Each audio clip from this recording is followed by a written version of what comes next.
Bismillahirrahmanirrahim. Matur nuwun waktunya.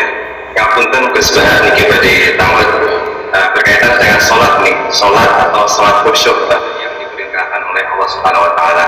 Karena apabila mungkin dilihat ayat yang lain tentang innas sholata tanha 'anil fahsya wal munkar, kita melihat bahwa ada banyak orang yang sholat, termasuk saya sendiri masih banyak berbuat fahsya dan munkar juga gitu. Nah ini apakah perintahnya itu harus melakukan sholat dengan khusyuk gitu sehingga bisa tanha 'anil fahsya wal munkar? Maturun Gus. Nggih matur nuwun Mas Gufron. Nggih matur nuwun ngakune pun ikrar nak salate jenengan yo ora marahi terus dadi wali. Begini ya, saya tak cerita karena saya baca kitab tuh banyak sekali. Ini bukan dalam konteks sombong atau takabur boten. Saya cerita baca kitab banyak itu supaya sampean tahu bahwa pikiran saya ini mamluk dipenuhi dengan pikiran-pikiran ulama dulu karena saya sering baca. Jadi tidak pikiran saya sendiri. Khusyuk itu maknanya takut. Ya takut itu ya maknanya takut. Takut itu ya kelas-kelasan. Misalnya saya dipanggil bapak saya, "Bahak sini." Sekedar datang ke tempat itu meskipun nggak niat nurut. Saya ulang lagi, sekedar datang ke tempat beliau manggil saya meskipun nggak niat nurut, itu sudah satu poin tertentu. Karena dipanggil terus menghadap itu sudah bagus. Meskipun di hati saya nanti saya bilang nggak mau, saya mau main gitu. Tapi itu sudah poin tersendiri karena bandingannya akbala dalam bahasa Arab itu adbaro. Adbaro itu dari kata dubur itu membelakangi. Daripada misalnya dipanggil bahak sini malah lari menjauh membelakangi. Kalau dalam bahasa Arab adbaro itu menjadikan duburnya di belakangnya, makanya bandingannya akbala itu menghadap dengan muka.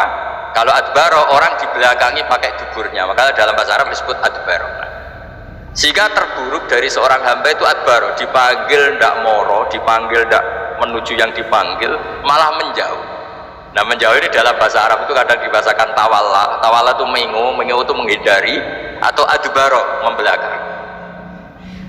Jadi kalau Anda sholat kok masih sering salah, dan saya yakin semua orang juga gitu, kalau nggak nabi, nggak wali itu ada ya kesalahan-kesalahan yang tidak fatal-fatal banget karena ada kebaikan yang Anda lakukan, yaitu ketika Anda dipanggil Anda istijabah, Anda mengiyakan dengan menghadap, ya itu sudah bagus. Nah setelah menghadap ternyata disuruh apa itu tidak nurut, disuruh apa gak nurut itu satu kesalahan yang tidak mengganggu poin pertama tadi, Anda menghadap. Sehingga banyak cerita di hadis-hadis ada sahabat yang zaman itu tidak soleh-soleh banget.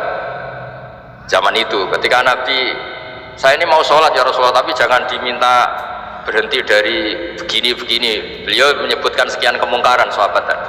Nabi komentarnya itu, "Sayan hahumayakun." Nanti kalau sering sholat lama-lama ya enggak begitu. Nah ini kelirunya kita sebagai manusia. Lama-lama juga baik itu kita kira itu terus harus sekarang gitu.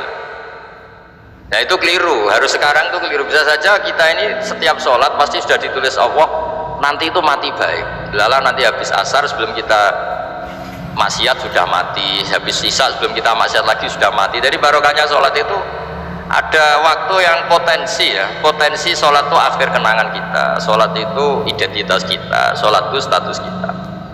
Nah karena kita sholat itu pakai niat, niat itu komitmen.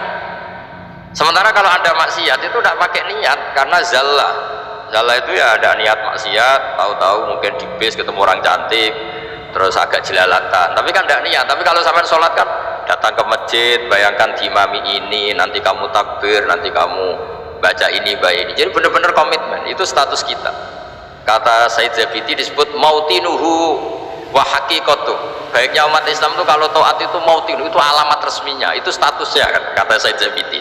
Tapi kalau dia maksiat itu zallah itu kepleset. Jadi tidak pernah jadi status kita. Semoga semua maksiat kita ini tidak status tapi zallah. Jadi ketika taat itu status hakikat kita, maka fal'ubudiyah ya haqiqatu wa mautinuhu wa dzatu. Ini kata Said Abdul Az-Zabidi pengarang Itham. Orang Islam itu orang yang ketika ibadah itu identitasnya betul, ketika ibadah itu Allahu Akbar, dia berharap rahmatnya Allah gini-gini. Nah ketika salah dia zallah, dia ngantor ya ada niat korupsi, dia ingin memenai negara ini, dia nyai juga gak ingin macam-macam gitu. Ya tapi karena manusia terus ada zallah. Nah semoga semua kesalahan kita ini zallah itu ya cara Jawa kepleset, tidak mental, dan semua kebaikan kita ini mental, yaitu kebaikan yang jadi tempat kita, identitas kita, hakikatu wa mautinu wadat. Tapi jangan pernah berpikir kalau apa artinya sholat kalau kita masih melakukan kemungkaran, itu salah besar. Sholat itu wajib, dengan Anda sholat itu sudah mengurangi kemungkaran Anda, karena Anda tidak melawan ketentuan Allah Ta'ala. Kayak kita orang Indonesia, meskipun kita koruptor, mau jadi KTP Indonesia sudah bagus, kita mau jadi warga Indonesia, meskipun setelah itu kita korupsi dan salah, tapi lumayan mau jadi warga apa? Indonesia. Orang mau sholat artinya dia menstatuskan diri sebagai hamba Allah, teken kontrak, kalau saya ini hambamu ya Allah, anta robbi, iya karena butuh, iya karena stain. Soal salah ya salah aja, yang sama, kita tetap warga Indonesia meskipun kita salah, meskipun kita koruptor, meskipun kita salah, tetap aja warga Indonesia yang berhak mendapat jatah makan meskipun di penjara, meskipun apa. Sama, kita ini hamba Allah yang mengakui kalau Allah itu Tuhan, kita hamba.